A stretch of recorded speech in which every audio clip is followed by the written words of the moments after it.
નમસ્કાર, આપ જોઈ રહ્યા છો ગુજરાત ફર્સ્ટ ન્યૂઝરૂમ લાઈવ સાથે હું છું જિજ્ઞાસા। મહત્વના સમાચારોથી શરૂઆત કરીશું। અમદાવાદના કઠવાડા જીઆઈડીસીમાં ભીષણ આગ લાગી છે। અમદાવાદના કઠવાડા જીઆઈડીસીમાં આગનો બનાવ બન્યો છે, જ્યાં આ ભીષણ આગ પ્રસરી છે। પ્લાસ્ટિકના ગોડાઉનમાં આગનો બનાવ બન્યો છે। આ આગ વધુ પ્રસરી હતી। પ્લાસ્ટિકના ગોડાઉનમાં આ આગ લાગી છે। સ્વામિનારાયણ એસ્ટેટમાં આગનો બનાવ બન્યો છે। સ્વામિનારાયણ એસ્ટેટમાં આગ લાગી હતી। ફાયર વિભાગની 3 ગાડીઓ ઘટનાની જાણ થતાં જ તાત્કાલિક સ્થળ પર પહોંચી હતી અને આગ બુઝાવવાના પ્રયાસો શરૂ કરાયા છે। શોર્ટ સર્કિટને કારણે આગ લાગી હોવાનું અનુમાન લગાવવામાં આવી રહ્યું છે। વિગતો સાથે સંવાદદાતા રાહુલ ત્રિવેદી જોડાઈ ગયા છે। રાહુલ, કઠવાડા જીઆઈડીસીમાં ભીષણ આગ લાગી છે, હાલ શું પરિસ્થિતિ?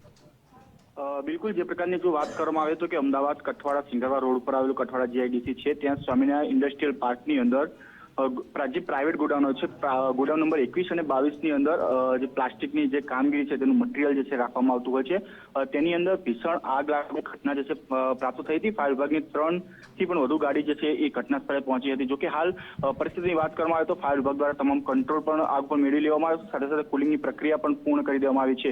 અને જે પ્રકારના સમાચાર પ્રાપ્ત થઈ રહ્યા છે કે હાલમાં કોઈ પણ વ્યક્તિને જાનહાનિ પણ થઈ નથી, પરંતુ આગનું કારણ શું હતું અને કયા કારણોસર આગ લાગી હતી તેનું કારણ હજુ અકબંધ જોવા મળી રહ્યું છે। જી બિલકુલ રાહુલ, આભાર જાણકારી માટે।